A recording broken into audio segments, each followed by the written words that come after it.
ଉକୁଣି କିପରି ନେଇଥିଲା ନାବାଳିକା କୁନି ଝିଅର ଜୀବନ। ଶେଷରେ ସତ ମାନିଗଲେ ବାପା ମା।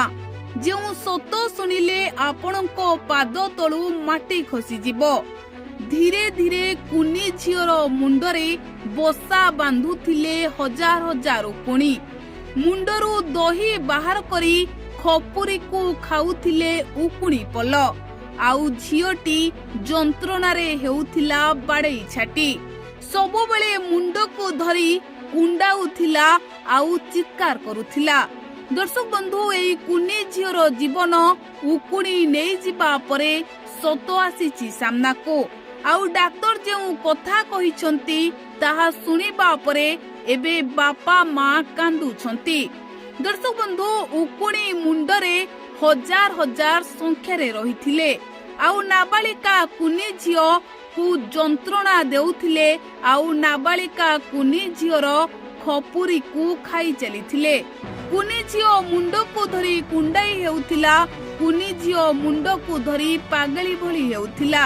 ଆଉ ମା କହୁଥିଲେ, ଚାଲେ, ଲଣ୍ଡା ହୋଇଗଲେ ସବୁ କିଛି ଠିକ ହୋଇଯିବ। କିନ୍ତୁ ଦର୍ଶକ ବନ୍ଧୁ, ବାପା ମା ଜାଣି ଶୁଣି ଏଭଳି ଭୁଲ କରିଦେଲେ, ଯେଉଁଥିପାଇଁ କୁନି ଝିଅର ଜୀବନ ଚାଲିଗଲା। ବାପା ମା ଭାବିଥିଲେ ଉକୁଣି କେବେ ହେଲେ କୁନି ଝିଅର ଜୀବନ ନେଇପାରିବନି। ବାପା ମା ଜାଣିନଥିଲେ ଆ ପାଇଁ କଣ ଚିକିତ୍ସା ରହିଛି। ତେବେ ଚିକିତ୍ସାର ଅବହେଳା ପାଇଁ ବାପା ମା ଝିଅକୁ ହରାଇ ଦେଇଛନ୍ତି।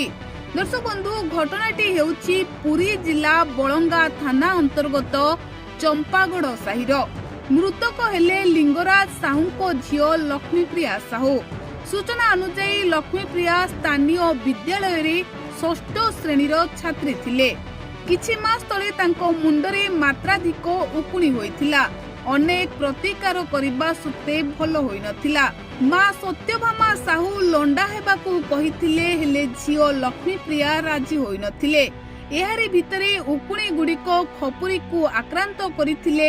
ମୁଣ୍ଡରୁ ଦୁର୍ଗନ୍ଧ ବାହାରିବାରୁ ଲକ୍ଷ୍ମୀପ୍ରିୟା ବାହାରକୁ ବାହାରିବା ବନ୍ଦ କରିଦେଇଥିଲେ। ମୁଣ୍ଡରେ ଚୁଟି ରହିବାରୁ ପରିବାର ଲୋକେ କିଛି ଜାଣିପାରିନଥିଲେ।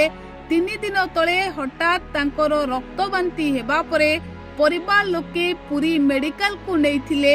ହେଲେ ସେଠାରେ ଡାକ୍ତର ଚିକିତ୍ସାଧୀନ ଅବସ୍ଥାରେ ତାଙ୍କର ମୃତ୍ୟୁ ଘଟିଥିଲା।